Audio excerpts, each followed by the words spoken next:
Okay, let's dive into this. Today, we are taking a fascinating and entirely impartial look into some of the most foundational ancient legal codes ever recorded.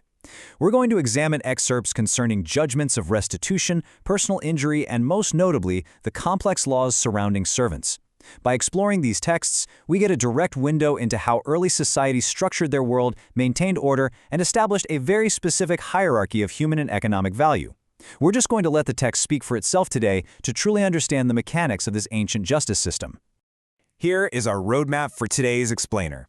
We'll be progressing through Section 1, the laws of servitude, Section 2, maidservants and betrothal rules, Section 3, capital crimes and justice, Section 4, injury and lex talionis, Section 5, when servants are injured, and finally, Section 6, property and the goring ox. We're going to progressively build our understanding of this society step by step.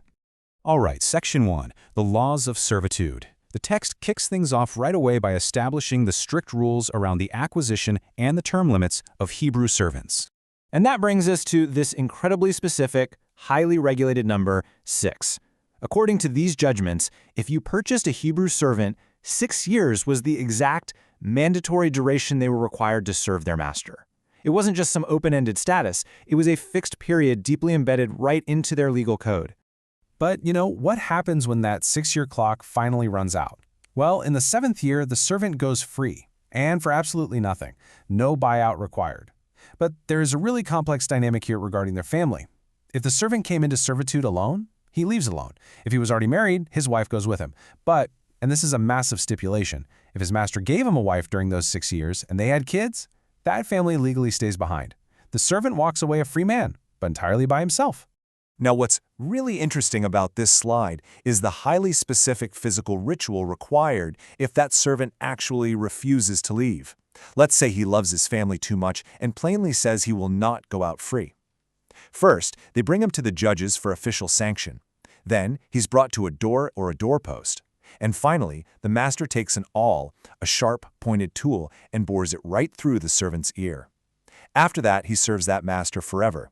It was a permanent, physical mark of a voluntary, lifelong bond. Moving on to Section 2, maidservants and betrothal rules.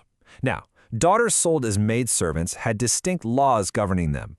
They didn't just go out free in the exact same manner as the men servants did. Instead, the ancient law provided them with very specific protections based on betrothal. For instance, if she is betrothed to the master and he isn't pleased with her, she absolutely cannot be sold off to a strange nation.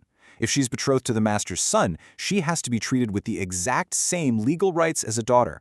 And here's the real turning point. If the master takes another wife, he cannot diminish the maidservant's food, her clothing, or her marital rights. And if he actually fails to meet those 3 specific things, she instantly wins her freedom. She goes out free without a single coin exchanging hands. Which brings us to Section 3, capital crimes and justice. Let's shift our focus to the broader society and look at the ultimate penalties. We are looking at the absolute highest crimes among free citizens here. Premeditated murder, that's obviously on the list. Presumptuously slaying a neighbor with guile demanded the death penalty. But look at what else sits right alongside it. Stealing a man and selling him, kidnapping, was a capital offense.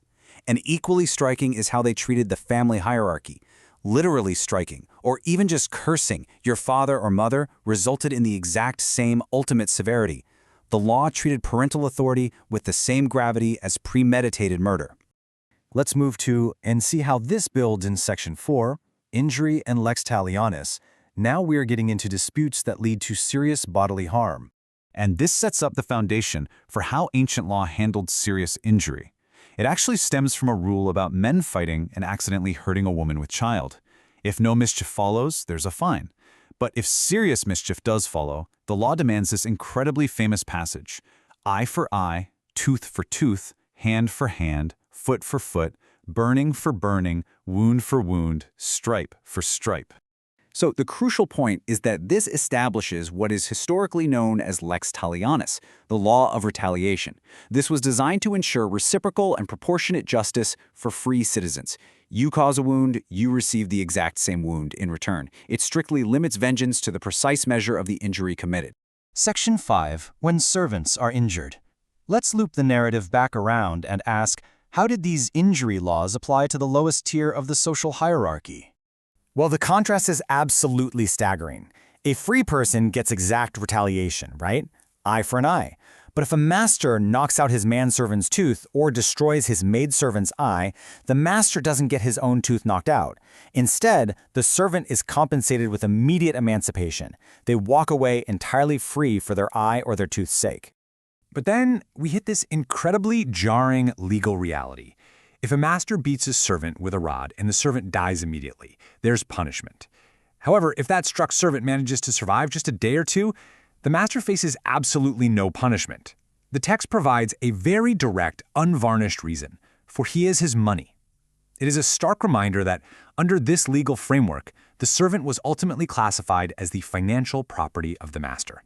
Which brings us to our final section, Section 6, Property and the Goring Ox. Now we're looking at pure property disputes and the fascinating liability laws concerning dangerous animals. And this brilliantly illustrates the sliding scale of value in this society. Think about this. If a known dangerous ox gores a free citizen to death, the ox is stoned and the negligent owner is literally put to death.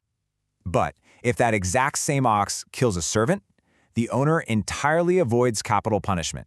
He simply pays the servant's master a 30-shekel payout, and the ox is stoned. The severity of the legal restitution is completely dictated by the value of the life lost. The law also provides this crystal-clear matrix for animal liability. If a normal ox just unexpectedly kills another ox, it's treated as a tragic accident. They sell the live one and divide the money and the dead animal equally.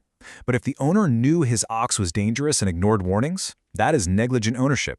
He has to pay a live ox for the dead ox out of his own pocket, and he gets stuck with the dead carcass. And you see this continuous theme of replacing lost economic value right through to the end.